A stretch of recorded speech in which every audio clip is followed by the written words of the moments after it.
Hi hello welcome back to my channel. EPFO పెన్షన్దారులకు ఎగిరి గంతేసే శుభవార్త చెప్పిన సుప్రీంకోర్టు. మరి ఆ శుభవార్త ఏందో ఇప్పుడు మనం ఈ వీడియోలో తెలుసుకుందాం. ఈ వీడియోని స్కిప్ చేయకుండా పూర్తిగా చూడండి. పూర్తిగా చూడడం ద్వారా మీరు పూర్తి సమాచారాన్ని అయితే పూర్తి అవగాహనతో తెలుసుకుంటారు. మరి ఆలస్యం చేయకుండా వీడియోలోకి వెళ్ళినట్లయితే, ప్రభుత్వ ఉద్యోగులకు అలాగే రిటైర్డ్ ఉద్యోగులకు సుప్రీంకోర్టు గుడ్ న్యూస్ చెప్పింది. కరువు భత్యం డిఏను అలాగే కరువు ఉపశమనం డిఆర్ పెంపు విషయంలో సర్వీస్లలో ఉన్న ఉద్యోగులకు ఒకేలా, రిటైర్ అయిన పెన్షన్దారులకు మరో విధంగా చూడడం రాజ్యాంగ విరుద్ధమని సుప్రీంకోర్టు అయితే వెల్లడించింది. ఏప్రిల్ 10, 2026న వచ్చిన ఈ చారిత్రాత్మక తీర్పుతో లక్షలాది మంది పెన్షనర్లకు ఊరాటం కలిగిందని చెప్పవచ్చు. నిత్యావసరాల ధరల పెరుగుదల అనేవి విధుల్లో ఉన్న ఉద్యోగులకి ఒక విధంగా, రిటైర్డ్ అయిన ఉద్యోగులకు ఒక విధంగా ఉండవని, అన్ని ధరలు అందరికీ సమానంగా ఉంటాయని జస్టిస్ మనోజ్ అలాగే జస్టిస్ ప్రసన్న గారు అయితే వెల్లడించడం జరిగింది. రాజ్యాంగంలోని 14వ అధికారం ప్రకారము అందరికీ సమానత్వపు హక్కు ప్రకారము ప్రతి ఒక్కరికి సమాన రక్షణ ఇవ్వాలని కోర్టు అయితే తీర్పు ఇవ్వడం జరిగింది.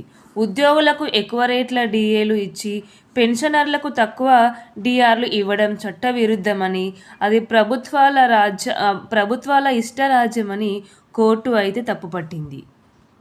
డిఏ పెంపు అనేది అందరికీ ఒకేలా ఉండాలి, పెన్షనర్లకు అది భిక్ష కాదు అని సుప్రీంకోర్టు అయితే వెల్లడించడం జరిగింది.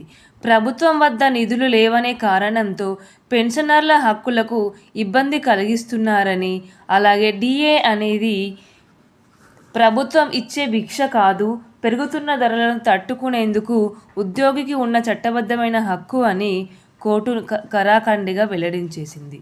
2021లో కేరళ ప్రభుత్వం తమ ఉద్యోగులకు 14% డిఏను ప్రకటించి పెన్షనర్లకేమో 11% డిఏను మాత్రమే ఇచ్చింది.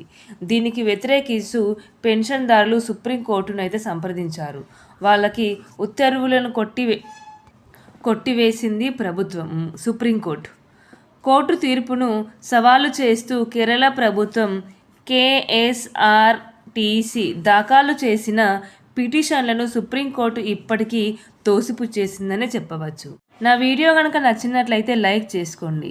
లైక్ చేసుకోవడం ద్వారా ఈ వీడియో ప్రతి ఒక్క పెన్షన్దారునికైతే చేరుతుంది.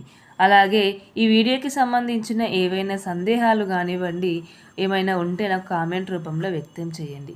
అలాగే ఈ వీడియోని షేర్ చేయండి. ఈ వీడియోని షేర్ చేయడం ద్వారా ఈపీఎఫ్ఓ పెన్షన్దారులకు కేరళ సుప్రీంకోర్టు ఇచ్చిన తీర్పు గురించి అయితే అందరికీ తెలిసే అవకాశం అయితే ఉంటుంది. అలాగే నా ఛానల్ని సబ్స్క్రైబ్ చేసుకోండి.